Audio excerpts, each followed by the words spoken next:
창세기 50장 마지막 장 15절에서 21절 말씀입니다. 한 절씩 교독하도록 하겠습니다.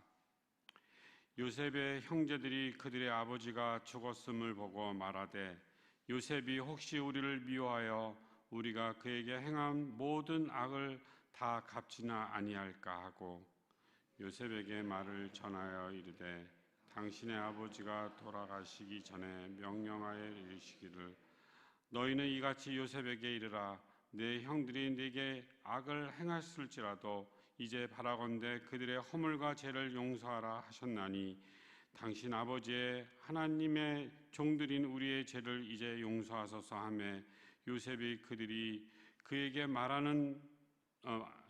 하는 말을 들을 때 울었더라.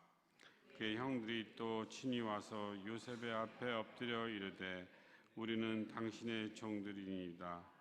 요셉이 그들에게 이르되 두려워하지 마소서 내가 하나님을 대신하리이까. 당신들은 나를 해하려 하였으나 하나님은 그것을 선으로 바꾸사 오늘과 같이 생명을 구원하게 하셨나니 당신들은 두려워 마소서 내가 당신들과 당신들의 자녀를 기르리이다 하고 그들을 간곡한 말로 위로하였더라. 아멘. 본문의 말씀으로 고난의 또 다른 이름들이라는 제목으로 이경수 목사님께서 말씀하실 때 많은 은혜 받으시길 바랍니다.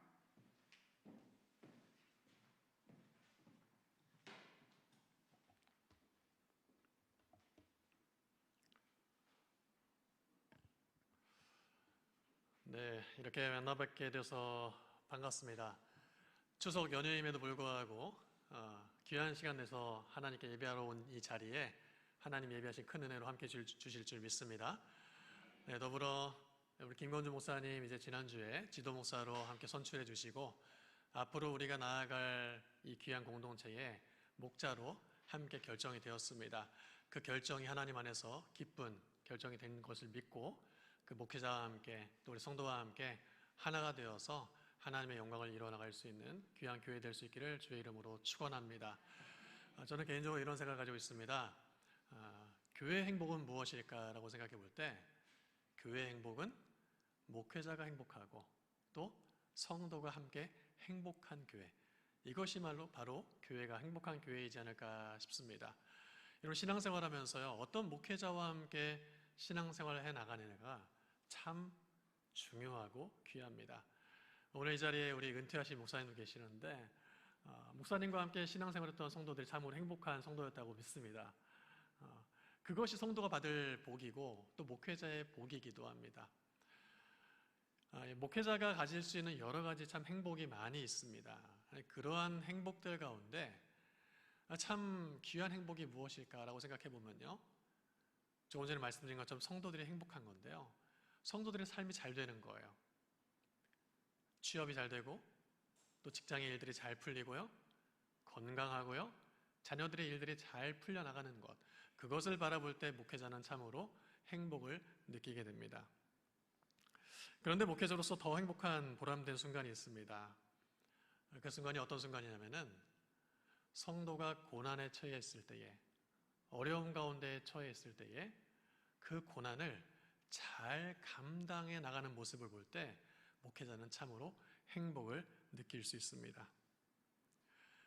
그리고 그 고난의 터널을 잘 이어간 이후에 터널을 빠져나와서 하나님 앞에 영광 돌리는 모습을 볼 때 그때 목회자는 참 보람되고 참 행복을 느낍니다. 제가 가끔 성도들에게 이런 얘기를 합니다. 지금의 자녀들이 좋은 대학에 입학하고 또 좋은 직장에 취업하면은 고생이 끝날 것 같다고 생각하십니까? 그래, 여러분 다 경험해 보셨잖아요? 네. 아마 웃으신 분들은 제가 무엇을 말씀을 드리는지 공감을 하실 겁니다. 취업을 잘했어도 결혼이라는 관문이 있습니다. 결혼할 배우자를 놓고 또 고심고심하면서 기도를 합니다. 여러분 그래서 결혼을 했어요. 결혼을 하면은 고생이 끝납니까? 아니에요. 또 이 결혼한 자녀가 자녀를 낳는 그 귀한 여정을 가도록 하나님이 귀한 자녀 주시도록 또 기도를 합니다. 요즘 불임의 시대라고 해요. 참 아이 갖기를 힘들어하는 시대를 살고 있습니다. 그렇게 해서 하나님 앞에 기도하다가 자녀를 주셨어요.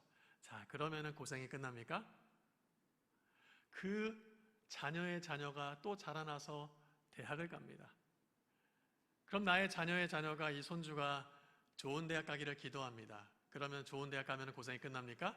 아니에요. 또 이 자녀의 자녀, 손주가 취업을 해야 됩니다. 급 취업을 해도 기도를 합니다. 자, 그럼 이 손주가 좋은 직장에 취업하면 고생이 끝납니까? 아니에요.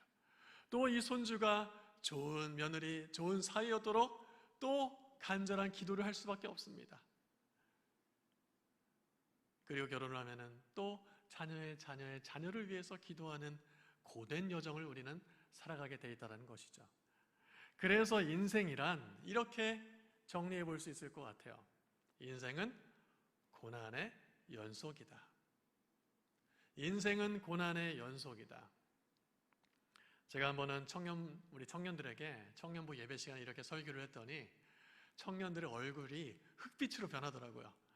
아니, 이렇게 소망과 꿈을 얘기해줘도 모자랄 판에 이렇게 인생을 암담하게 만들어주는 목사님이 어딨냐고. 근데 여러분, 사실은 이게 우리가 처해 있는 인생의 현실이라는 것입니다. 여러분, 혹여나 누군가가 여러분들에게 예수님 믿으면, 하나님 믿으면 고생 끝이라고, 힘든 일 없다라고 얘기한다면 그것만큼 사탕발림은 없을 겁니다. 여러분, 예수님을 잘 믿어도요, 우리가 하나님 앞에서 신앙생활 열심히 잘해도요, 고난이 사라지는 것이 아닙니다. 고난에 대하는 우리의 자세가 변한다는 것입니다. 오늘 저는 이 성경의 여러 인물들 중에서 요셉을 통해서 요셉이 걸어왔던 고난의 연속 속에서 그의 요셉의 인생에 되돌아보면서 하나님 앞에 고백하는, 그리고 요셉 앞에 벌벌 두려워 떠는 형들 앞에서 고백하는 이 요셉의 고백을 통해서 이 고난의 길을 걸어가는 우리의 인생에 들려주시는 하나님의 음성을 들을 수 있는 오늘 귀한 시간이 될 수 있기를 주의 이름으로 축원합니다.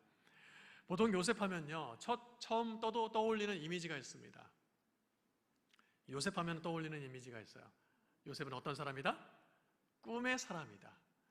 요셉을 꿈과 아주 매우 많이 연결을 시킵니다. 그러나 사실 요셉의 인생은 그가 어릴 적 꿈꾸었던 꿈과는 다르게 아주 처참하고 비참한 인생의 현실을 살아갔습니다. 아니, 어쩌면 이렇게 꼬여도 이렇게까지 꼬일 수 있나라고 말할 정도의 인생이 바로 요셉의 인생이었습니다. 어릴 적 부모의 사랑은 참 많이 받았지만은 그 사랑 때문에 형제들의 시기심의 대상이 되었습니다. 그리고 질투의 대상이 되었어요. 결국 이 시기와 질투로 말미암아 요셉은 형들에게, 이웃나라 상인에게 팔려가는 신세가 되게 됩니다. 그리고 요셉은 누구에게 이 종으로 들어갔습니까? 애굽의 강대국의 군대 장관인 보디발이라는 장군의 집에 종으로 들어갔습니다. 그러나 요셉은 그 가운데서도 열심히 충성되게 자신의 일을 감당해 나갔습니다. 그런데 요셉이 아마도 이 앞에 나와 있는 이경수 목사처럼 좀 보기에 매력적인 사람이었나 봐요. 네, 많은 분들이 이 부분에 동의를 하지 않으시네요. 그래, 이 보디발 장군의 여주인이 요셉을 계속적으로 유혹하게 됩니다. 그러나 요셉은 내가 하나님 앞에서 어떻게 득죄하리요? 라고 하면서 그 자리를 박찼고, 결국 이 일로 말미암아 요셉은 억울하게 누명을 쓰고 감옥에 들어가게 됩니다. 요셉의 삶의 스토리를 우리가 쭉 성경을, 창세기를 살펴보면요, 요셉이 어릴 적 꾸었던 꿈과 요셉이 처한 현실과의 간격이 너무나도 멀리 극과 극에 놓여져 있었습니다. 이러한 꿈과는 너무나 다른 현실을 살아갔던 요셉이 꿈만 바라보고 살아갔다라면은, 어릴 적 자기가 꾸었던 꿈만 붙잡고 살아갔다라면은 아마 이 꿈과 현실의 괴리감 속에서 오히려 무력감에 빠져 살았을지도 모르겠습니다. 자신의 삶을 비관하면서 심지어는 자신의 목숨까지도 던져버리는 그러한 환경에 놓여 있었을지도 모르겠습니다. 창세기 40장을 보면은 이렇게 억울한 누명을 쓰고 감옥에서 옥살이하는 요셉, 그러나 그런 요셉에게 드디어 뭔가 인생이 역전될 것 같은 서광의 빛이 보이는 것 같았습니다. 요셉이 감옥에 들어가 있을 때에 술 맡은 관원장과 떡 맡은 관원장의 꿈을 풀어주는데, 결국 요셉이 꿈을 해몽해 준 대로 어떻게 됩니까? 술 맡은 관원장이 복귀가 되어서 왕의 일에 다시금 감당하게 됩니다. 그때 이 요셉이 꿈을 풀어주면서 술 맡은 관원장에게 이렇게 얘기를 합니다. 40장 14절 말씀입니다. 당신이 잘 되시거든 나를 생각하고 내게 은혜를 베풀어서 내 사정을 바로에게 아뢰어 이 집에서 이 감옥에서 나를 건져 주소서. 자, 쉽게 말하면 뭡니까? 지금 당신이 내가 꿈을 풀어준 대로 잘 되거든, 내게 좀 은혜를 베풀어 주셔서 내 억울함을 풀어주시고 이 감옥에서 벗어나게 해달라고 지금 이 술 맡은 관원장에게 하소연하고 있는 것이었습니다. 아마도 요셉은 다시금 지푸라기도 붙잡은 심정을 가지고 얘기를 했을 겁니다. 그리고 성경을 읽는 독자는 이 부분에서 이제 요셉의 인생에 뭔가 다시금 전환점이, 인생 역전이 일어나겠구나라는 생각을 하게끔 만들고 있습니다. 여러분, 그런데요, 40장 맨 마지막 절인 23절은 성경이 이렇게 기록을 하고 있습니다. 술 맡은 관원장이 요셉을 기억하지 못하고 잊었더라.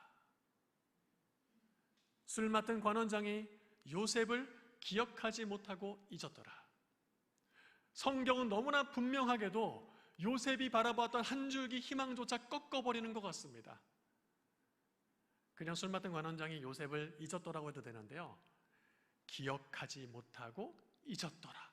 반복해서 요셉은 잊혀졌음을 성경이 기록하고 있습니다. 여러분, 요셉의 생각을 한번 해볼까요? 아니, 우리가 요셉의 입장이었다고 한번 생각을 해보자고요. 내가 이렇게까지 믿음을 지키고 하나님 앞에서 신실하게 살아가려고 아무리 내 인생에 위기가 찾아오고 고난이 찾아오고 억울함이 있었다 할지라도 나 그러나 하나님 포기하지 않을 거야, 나 그러나 하나님 붙잡을 거야 라고 끝까지 붙잡았는데 이제 뭔가 이 인생의 고난을 해결할 것 같은 빛이 보이는 것 같았는데 그 빛조차 하나님께서 꺾으시는 듯 했어요.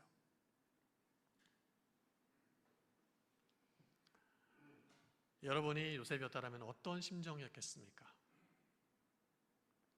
그러나 성경은 술 맡은 관원장은 까맣게 기억하지 못하고 잊었다 할지라도 하나님은 결코 하나님의 사람을 잊지 않으신다라는 것을 뒤이어서 나오는 본문을 보면 우리는 알 수 있습니다. 그리고 나서 성경 한 장 넘겨보면요, 41장 1절이 이렇게 기록하고 있어요. 만 2년 후에. 자, 만 2년 후라는 것은 어떠한 시간을 기점으로 해서 2년이 지났다는 겁니까? 요셉이 뭔가 희망을 품고 있다가 그 희망이 완전히 잊혀지고 나서 2년이라는 시간이 지났다는 거예요. 그 2년이라는 시간은 요셉에게 어떤 시간이었을까요?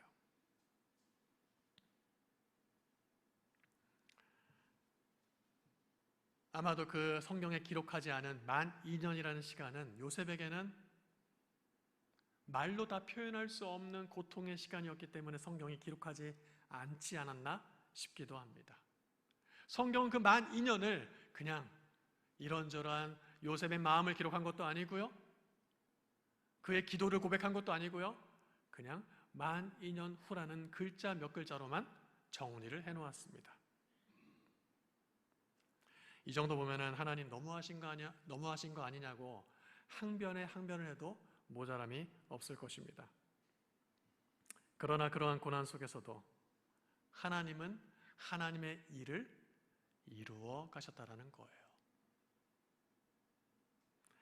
그래서 여러분, 그리스도인이라면은, 성도라면은 고난 속에서 세상 누가 봐도 요셉과 같은 상황에 절망하고 좌절하고 포기할 만한 상황일지라 하더라도 요셉은 그 만 2년 동안에 신음하면서 일하시는 하나님을 바라보았던 것처럼 우리 또한 그 고난의 시간 속에서 말로 표현할 수 없는 고통의 시간 속에서 하나님의 일하심을 바라보며 나아가야 될 줄 믿습니다. 그래서 많은 사람들이 고난은 변장된 축복이라고들 얘기를 합니다. 고난은 그냥 고난에서 끝나는 것이 아니라 하나님께서 복을 주시는 변장된 축복이라는 것이죠. 우리는 그러나 고난의 시간을 지날 때에 그 고난에 담겨있는 의미를 바라보기보다는 그 고난 자체에 우리의 시선이 빼앗길 때가 참 많이 있습니다. 제가 어릴 적 기억인데요. 아마 저만의 기억은 아닌 것 같아요. 어릴 적 예전에 어린 자녀가 감기에 걸리거나 아파가지고 약을 먹일 때 두 가지 약이 있습니다. 병원에서 약을 받으면요. 하나는 물약을 주고요. 하나는 가루약을 줍니다. 약을 갈아가지고 줘요. 어린 이 아이에게 약을 먹일 때 어떻게 먹입니까? 자, 먼저 뭐가 필요하지? 약을 먹이려면은 숟가락에다가 물약을 넣고 가루를 탑니다.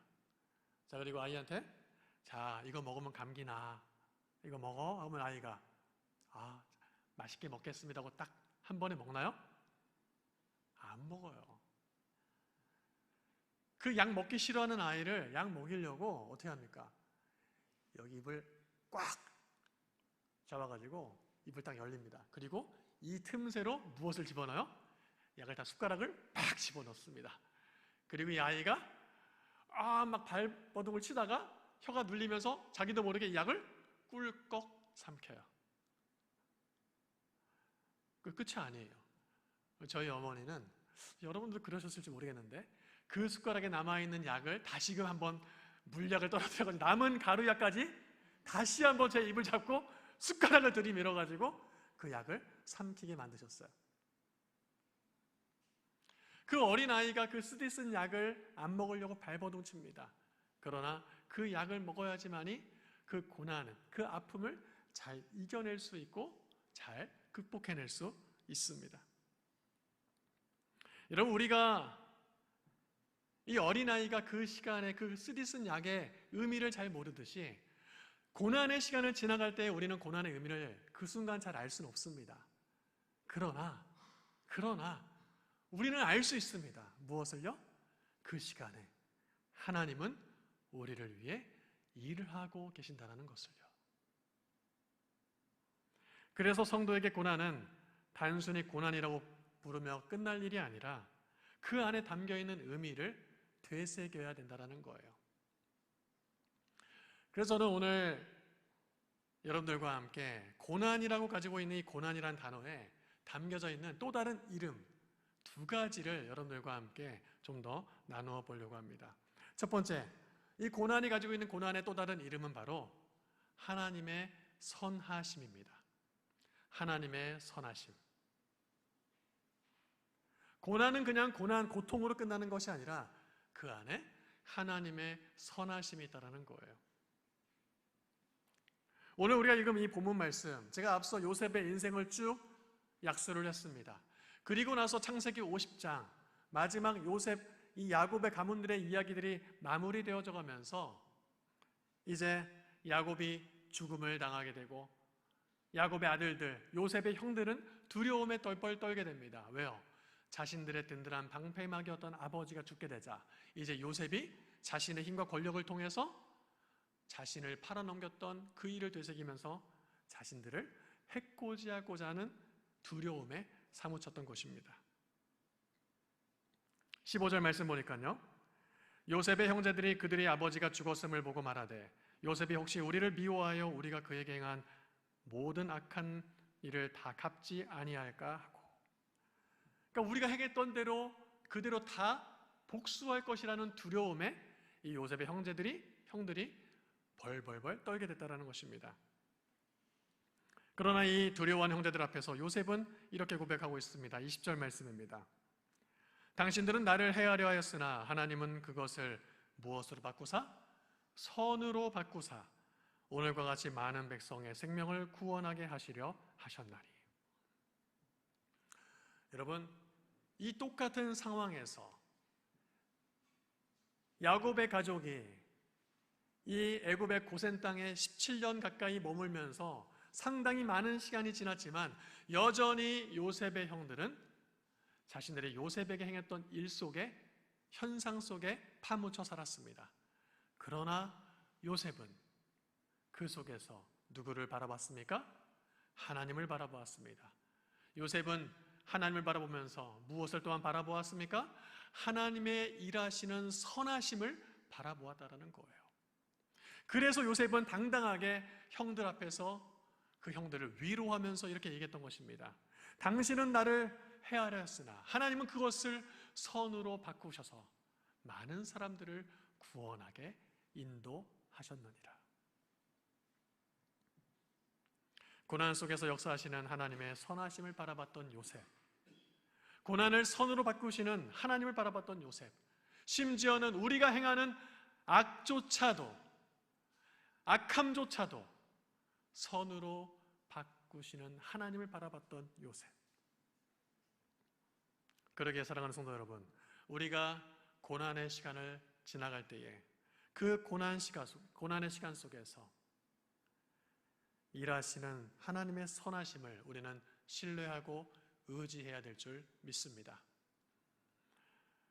오늘 기도해 주시는, 대표 기도하시는 장로님의 기도를 들어보니까 그래요, 지난 8개월 동안, 지난 약 1년 동안에 우리 한빛교회 공동체는 힘겨운 시간을 보냈을 것입니다. 마치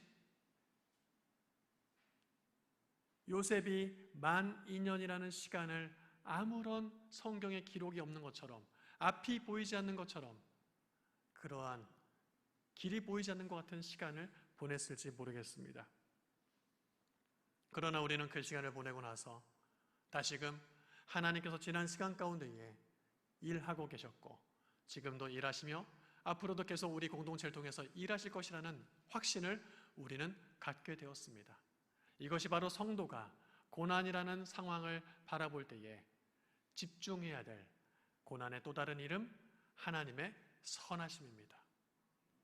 우리는 선하지 않을 수 있습니다. 때론 고난 속에서 좌절하고 낙심하고 연약함 때문에 말미암아 포기하려고 할 때도 있습니다. 그러나 그러한 상황 속에서도 하나님은 그런 우리의 연약함까지도 선으로 바꾸셔서 많은 사람을 구원하는 구원의 도구로 우리를 사용하실 줄 믿습니다.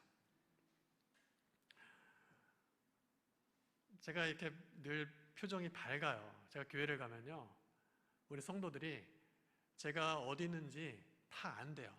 아유, 목사님 어디 계신 다 알겠어요.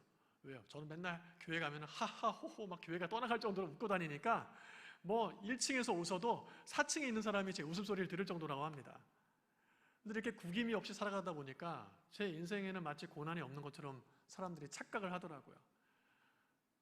제가 가장 큰 고난 중에 하나가 바로 제가 23살 때 갑자기 제 아버지께서 가족과 함께, 그때는 이제 주일날 저녁 예배를 드릴 때였어요. 저녁 예배 드리고 와서 집에 와서 같이 함께 가족과 함께 김치 부침개 부쳐 먹고 그리고 TV 보고 그날 하루를 잘 마무리를 했어요. 근데 월요일 날 아침이 날이 밝았는데 어머니께서 다급하게 제 이름을 부르시는 거예요. 여느 날과 다른 다급함이었습니다. 제가 어머니의 부름을 받고 방에 들어가 봤더니 아버님이 침상에서 일어나질 못하시는 거예요. 119를 급하게 불러서 이송을 해갔는데 여러 가지 응급처치를 취해봤지만은 돌아가셨다라는 사망 판정을 받게 되었습니다. 어제 저녁과 오늘의 아침이 저에게는 너무나 천양지차였습니다. 그러한 일을 겪고 나서 제 어머니가 몇 년 뒤에 위암이 발병이 되셔가지고 위 전체를 다 잘라내셔야 되는 고통스러운 수술을 받게 되셨어요. 그냥 크게 말해서 이 정도입니다. 크고 작은 여러 가지 제 인생에 힘들게 하고 우울하게 하고 한숨 짓게 만들고 눈물 짓게 만들 일이 얼마나 많이 있었겠습니까? 그러나 그러한 상황들 속에서 이런 어려움과 고난을 겪으면 겪을수록 저는 이렇게 고백할 수밖에 없었습니다. 이런 내 인생에 하나님밖에 없구나. 그리고 하나님께서는 나는 불평불만할 수밖에 없는 상황이지만 하나님은 그것을 선으로 바꾸셔서 이 부족한 자를 많은 고통과 아픔 가운데 있는 성도들 위로하게 하시는구나. 여러분, 이게 바로 하나님의 고난 가운데 담아놓으신 또 다른 이름, 바로 하나님의 선하심이라는 것입니다. 우리 교인 중에 한 가정 얘기를 잠깐 소개를 해드리려고 그래요. 자녀가 어린 나이 때에 몸이 아파가지고 병원에 갔는데 병원에서 치료를 받다가 의료 과실로 인해서 후유장애를 얻게 됐어요. 멀쩡하던 자녀가 병원에 갔다가 나오는데 걷지를 못하고 움직이지를 못하는 거예요. 그렇게 병상에서 10여 년의 시간을 보냈습니다. 그리고 몇 년 전 그 귀한 자녀가 하나님 품에 안기게 되었습니다. 그 아이의 나이 19살이었어요. 그 장례를 치르면서 제가 입관 예배를 설교를 하고 그 장례 설교를 하는데 뭐라고 위로할 말이 없더라고요. 누가 보더라도 한숨과 탄식밖에 없을 수밖에 없는 그 가정, 무엇이 위로가 될 수 있겠습니까? 그러나 천국 소망을 바라보면서 위로를 권면했고 그 가정이 주일날 장례를 마치고 하나님 앞에 예물을 드리는데 그 예물에 이렇게 감사의 고백을 적었습니다. 천사 같은 아이 저희 가정에 보내주시고 19년간 선물 같은 시간을 가지게 하심 감사합니다. 이제 하나님 나라에 우리 귀한 자녀 보냅니다. 고맙고 감사합니다. 이 자녀가 세상을 떠나면서 7명에게 장기 기증을 했고요. 또 다른 생명을 낳고 장례를 치르면서 우리 자녀의 부모님과 대화를 나누는데 이렇게 얘기하시더라고요. 우리 자녀를 바라보면서 저는 더 하나님께 가까이 나아갈 수 있었습니다. 저는 더 가까이 하나님께 나아갈 수 있었습니다.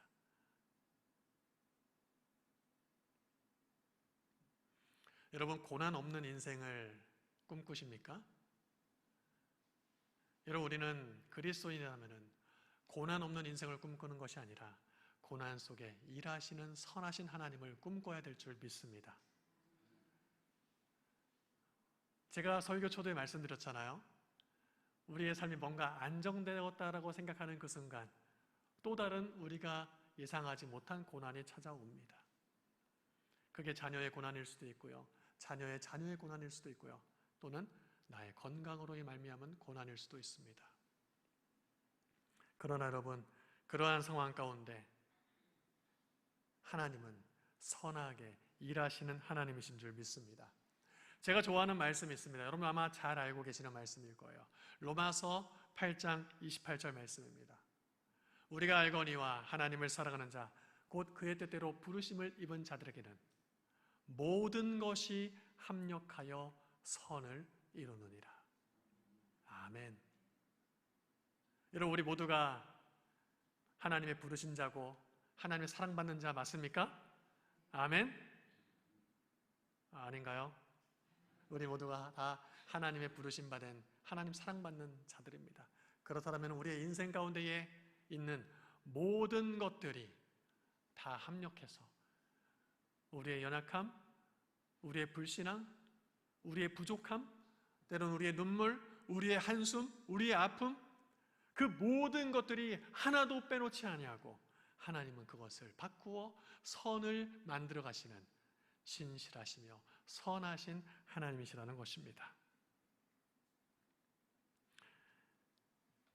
여러분, 앞으로 우리가 처하게 될 고난의 상황 속에서 이 하나님의 선하심을 바라보며 힘을 내실 수 있는, 용기를 내실 수 있는, 기대와 소망을 가지실 수 있는 귀한 주의 백성들 될 수 있기를 주의 이름으로 축원합니다.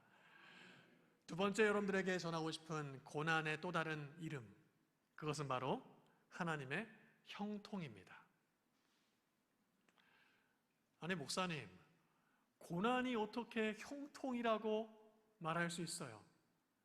사실이 그렇습니다. 고난은 형통과 대치되는 개념입니다. 형통의 사전적 의미가 이렇습니다.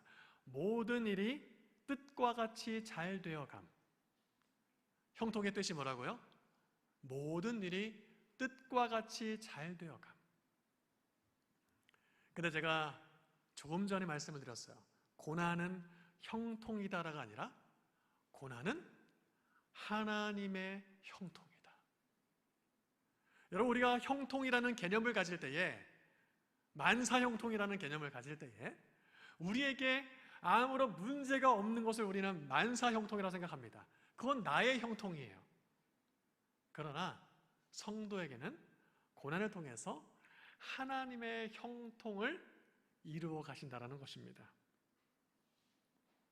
모진 고난의 인생을 살아왔던 요셉의 인생, 형들에게 이제 아버지라는 방패막이가 사라졌을 때에 복수하고도 남을 수밖에 없는 권력과 힘을 가졌지만, 그러나 오히려 형들을 위로하고 형들을 품을 수 있었던 요셉, 그는 그의 고난 가운데 함께했던 하나님의 형통을 바라보았기 때문에 이 위로와 용납이 가능했다라는 것입니다.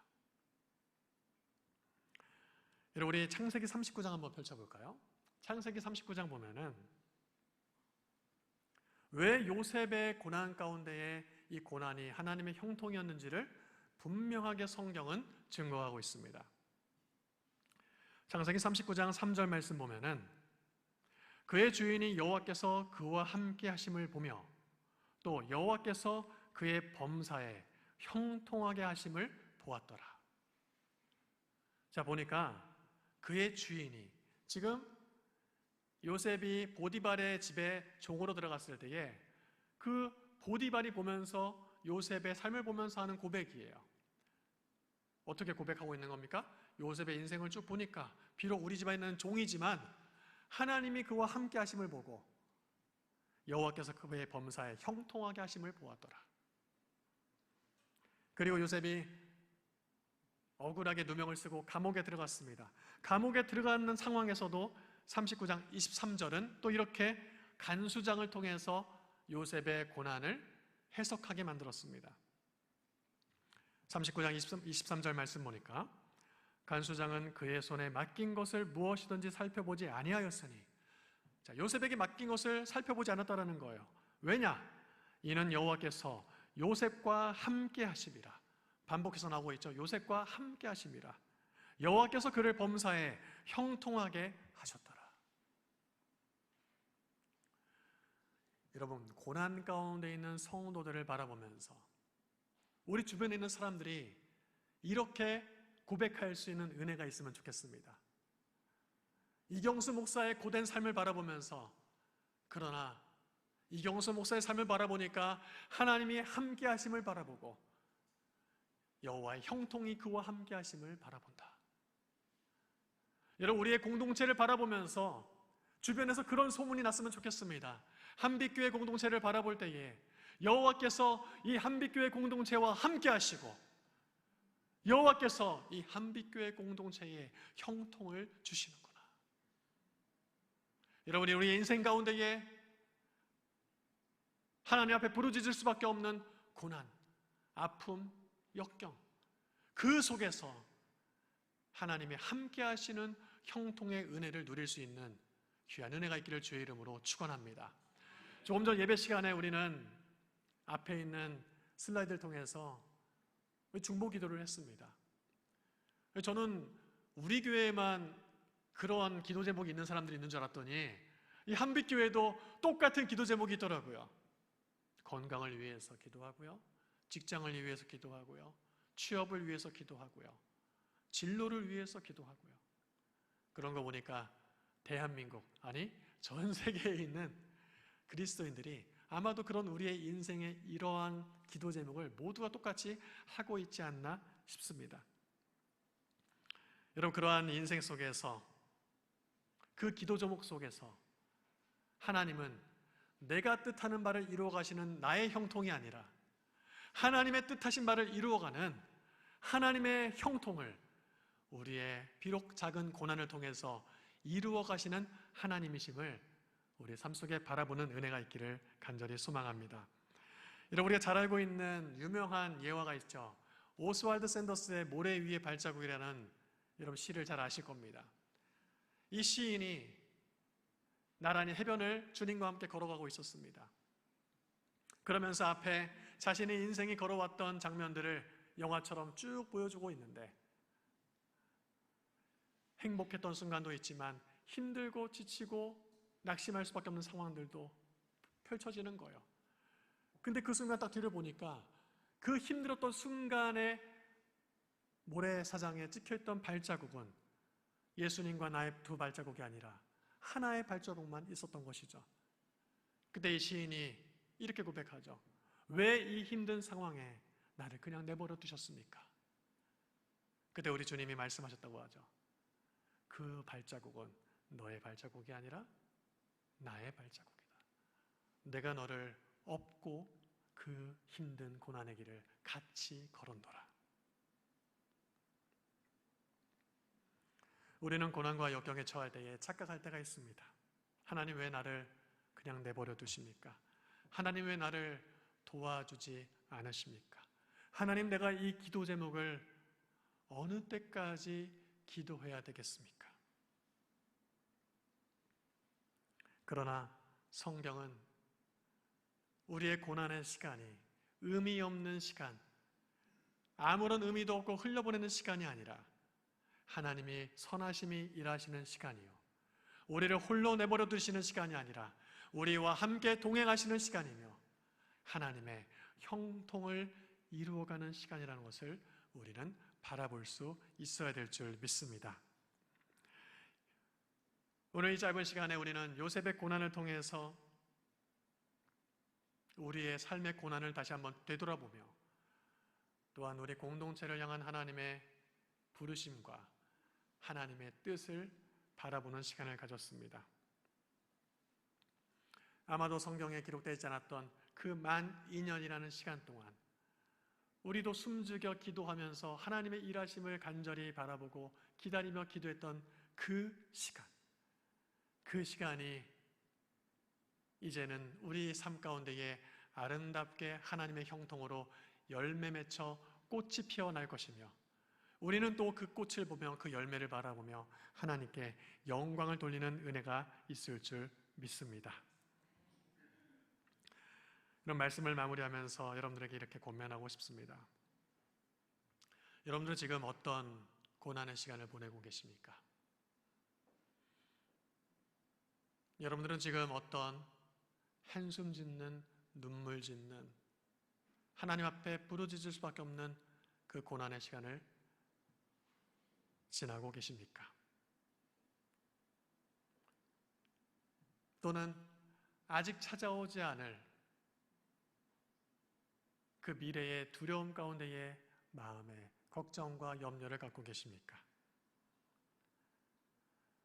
그때에 우리는 고난이라는 현상만 바라보고 그 현상에 우리의 눈을 고정하는 것이 아니라 요셉의 형들처럼 시시각각 변하는 상황 속에서 벌벌벌 떨며 두려워하는 그런 요셉의 형들의 모습이 아니라 그 힘든 고난의 시간을 다 견뎌낸 이후에 하나님은 내 삶을 선으로 바꾸셨고 내 삶을 형통으로 인도하셨다고 고백할 수 있는 그 귀한 신앙의 고백을 우리 모두가 하나님 앞에 올려드릴 수 있는 은혜가 있기를 주의 이름으로 간절히 축원합니다. 함께 기도하겠습니다.